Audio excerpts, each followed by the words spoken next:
চীন সীমান্তে নেপালে প্রতিকূলশী ত্রিশূলী নদীতে অনেক বড় বন্যা সৃষ্টি হয়েছে, যার ফলে প্রায় 350 জন মতো মানুষ এখনো পর্যন্ত মারা গিয়েছে।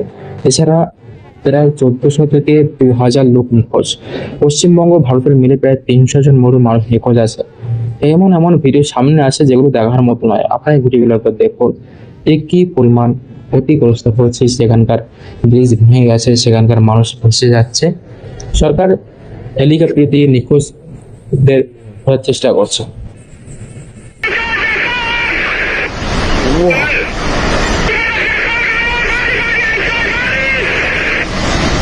Vai, Madi! Ui.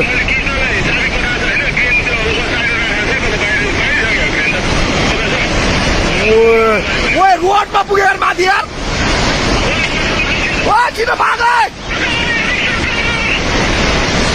Nó bóng nó bài cái nó bùi.